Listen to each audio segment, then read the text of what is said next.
What's going on, everybody? It's your boys over No Days Off DFS here to bring you some prop plays for today's Flex Friday promo over on Prizepicks. If you guys are new here and you guys haven't done so already, make sure you guys smash that subscribe button so you don't miss any of the content I'm uploading over here on the channel. Drop a like on this video or any of my other videos if they have helped you guys win some money. Let's go ahead. Let's get with it. If you guys were with me on Taco Tuesday, it was a clean sweep on those plays that we have posted up. The main plays that I was on, and then a couple of the leans cashed as well. But the main plays that I had posted and was on for the day, they all went ahead and they cashed. Easy day. Hopefully we can do that again today. I've only got two props that I'm really on, and I'm going to give you a couple of leans and things that I do believe that you can attack and go to on today's slate. Of course, going to be using the Prizepicks board. If you guys don't have a Prizepicks account, you want one, check the link down in the description below so you guys can get a deposit match bonus. Join me over here on Prizepicks. And with that being said, let's go ahead. Let's look at the board. First off, they already got a promo up for MMA that's been up since like Taco Tuesday. It's been there. It's Alex Pereira for 0.5 of a total strike. He just has to throw one punch. That's it. Throw one punch, land a punch, and it'll cash. So I would definitely use this with my Flex Friday slip. Go ahead, put it in there, make a good 6 slip, so then you really don't have to worry too hard in regards to everything else having to cash and green out on your line. That's one less play that you have to worry about for the other 5 that you want to list and go in. But going over to the Wnba tab, like I said, I got a couple of plays that I do like. Of course, looking through the popular tab, you could definitely mess with some of these plays right here if you want to. Only one of the plays that I'm on for today is up here on the popular tab, and it's up here for good reason. Granted, it's one of the lower popular plays, so that's at least always a good thing whenever it comes down to it. First, starting out with a couple of leans. Now, granted, this is their first back-to-back on the season, but with the pace of play and everything for this game, I do actually like Dejanay Carrington for her fantasy points scored. She's gone over 3 out of her last 5 games. Whenever it comes down to it, just looking at it, the matchup going up against Atlanta, it should be a bit of a faster paced game. I understand it is a low total. It is their first back-to-back on the year. That's the only thing that worries me. But Carrington, whenever she's been playing these high minutes in games and going up against teams that can turn the ball over, that she actually can score against whenever it comes down to slashing in the paint and things like that, she has actually put up some very good fantasy point numbers. And I always like to attack players for fantasy points scored that actually can get me some blocks and steals. And we already know Carrington is one of those players over here for the Connecticut Sun. Love the upside for her here today at 23.5. But this is one of my lean plays only because she is on the back end of a back-to-back. And the game did go to OT last night, and she did play some pretty heavy minutes.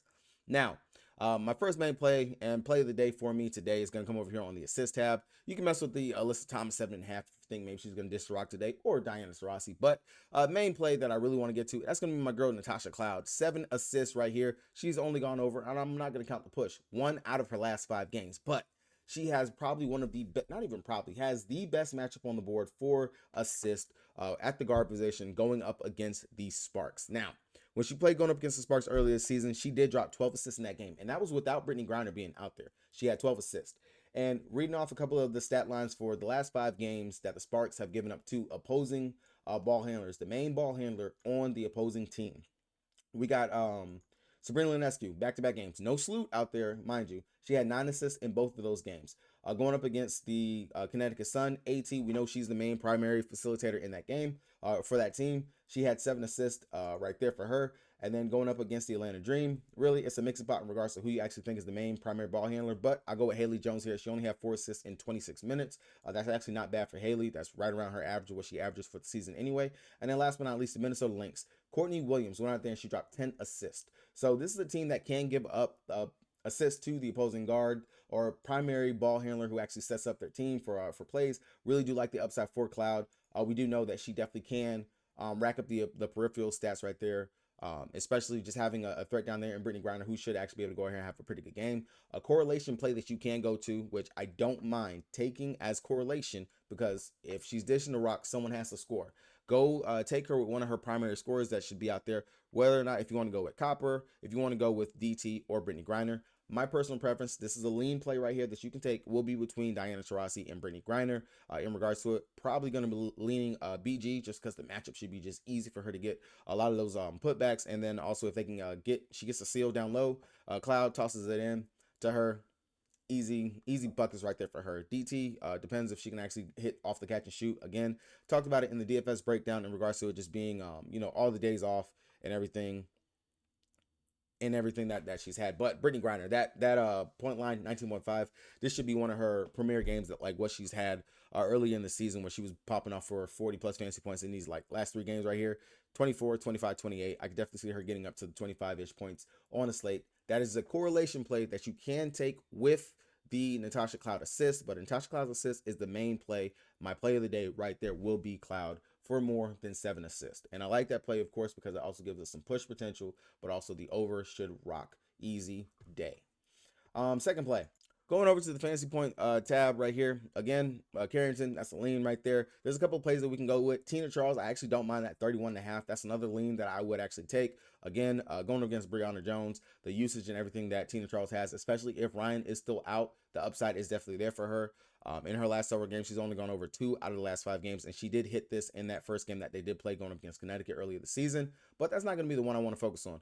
Going to the other side of that Sparks and the Phoenix Mercury game, Dearica Hamby, 36 fantasy points scored, is really one that I do actually like for the upside that she has today. Now, with them missing a lot of players, we know Hamby. She's going to go out there. She's going to play minutes. She's going to be out there for quite a bit of time. And I understand we think that, well, not even think, BG should clog the lane. It should be a clogged heavy lane, things like that. But Hamby, she actually is one of those players that can stuff a stat sheet in all categories. She can go out there and get those rebounds. She can go out there. She can also get some assists, things like that. Even with BG being back, they still have given up quite a bit of rebounds to opposing forwards, especially at the 4 position, which is what Hamby's going to be out there playing when she's out there on the court.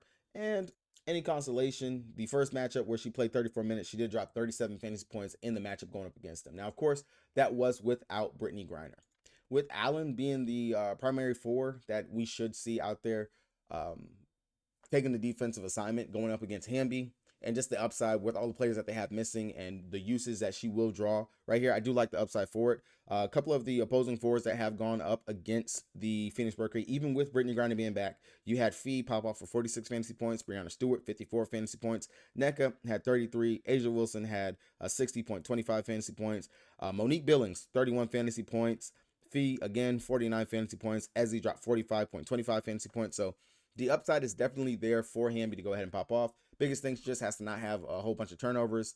We know she can go out there and score, and if she's going out there being able to rack up a double-double, get the rebounds, and also dish a couple of assists, give us a block or steal or 2, definitely 36 fantasy points. That's an easy day. Now, this game right here, looking at it, the total is higher. Is very much is higher than the first game. Is sitting at 169. It is a double-digit spread, but I really do feel like the Sparks can somewhat keep it close. We've seen it time and time again. Whenever teams they're missing players, they do show up and play a tighter game than what they would have if their whole roster is available. Again, Hamby, even when the game blows out, she's still out there on the court. They really don't have the bodies. They're going to have to actually play somebody out there in regards to the big rotation, things like that.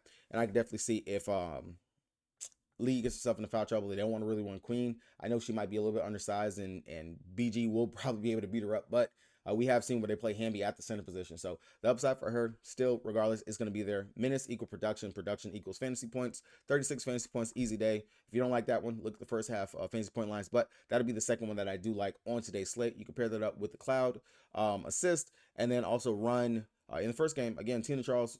It's a lean, but I really do like the upside for that one right there. Pair it with Tina Charles, play it with the MMA free taco square, and find you 2 other places you guys can go ahead and take. Boom, you got an easy 6-pick play right there. Slap on your Flex Friday right there in case someone does for you. You'll get some of your money back, and then also if you do cash a little bit, you also make some cash. But with that being said, that's really going to be it for me. Again, if you guys haven't done so already, make sure you guys hit that subscribe button so you don't miss any of the content put out over on the channel.